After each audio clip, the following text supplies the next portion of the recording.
Hello बच्चों, let's read the question. The question says out of 80 kilogram of radioactive substance 10 kilogram decays in 1 hour. The decay constant of material is.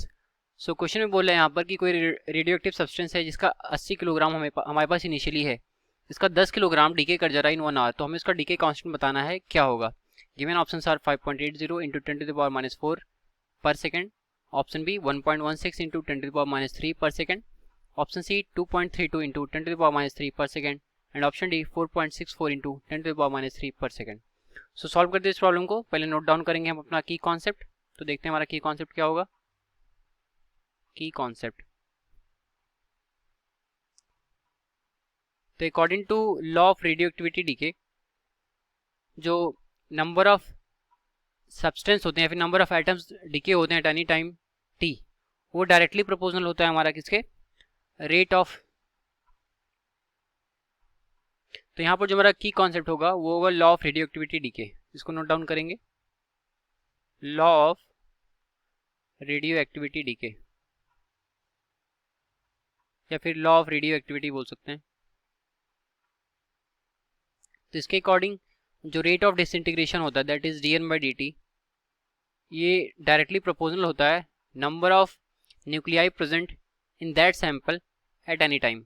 ठीक है, जिस time पर ये DK हो रहा होता है उसी टाइम पर इस सैंपल में प्रेजेंट नंबर ऑफ न्यूक्लियाई होते हैं. ये होता है हमारा law of radioactivity decay. इसी के अकॉर्डिंग हमारा निकल करके आता है number of nuclei present in that sample at time t is equal to n0 e to the power minus lambda t. यहाँ पर n0 हमारा नंबर ऑफ न्यूक्लियाई इनिशियली होते हैं, लेमडा हमारा डीके कांस्टेंट है, टी हमारा टाइम है. ठीक है, तो ये हो गया हमारा law of radioactivity decay. Note down करते हैं क्वेश्चन में क्या क्या डेटा गिवन है. तो यहाँ पर n0 जो है इनिशियल नंबर ऑफ न्यूक्लियाई वो कितने हैं, 80 किलोग्राम है.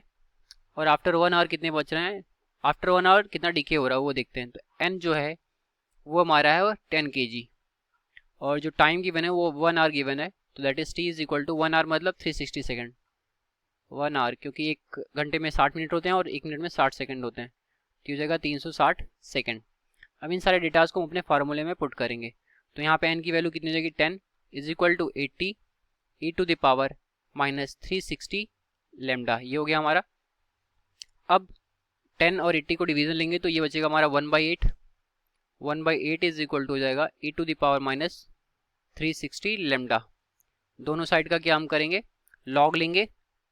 तो लॉग जब लेंगे लॉग 1/8 इज इक्वल टू हो जाएगा हमारा ये e to the power -360 into lambda.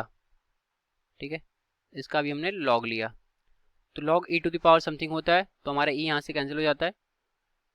तो इसको देखेंगे तो 1/8 लॉग का मतलब हो जाएगा log 1 माइनस लॉग 8. log 1 की वैल्यू 0 होती तो बचेगा माइनस लॉग 8 और यहाँ पर हमारा बचेगा -360 लेमडा. ठीक है, अब इसको और सिंप्लीफाई करेंगे तो log 8 का मतलब हो जाएगा 2 टू द पावर 3. तो यहाँ पर हम फार्मूला पहले नोट डाउन कर लेते हैं कि log a to the power b का फार्मूला जो होता है वो होता है b log a. इसको यहाँ पर हम अप्लाई करेंगे तो ये हो जाएगा 2 टू द पावर 3 मतलब -3 log 2.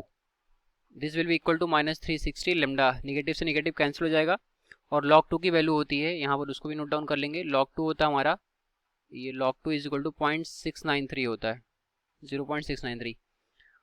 तो log 2 हमारा यहाँ वैल्यू डालेंगे और 360 से उसको डिवाइड कर देंगे तो हो जाएगा हमारा lambda is equal to 3 times of 0.693 divided by 360.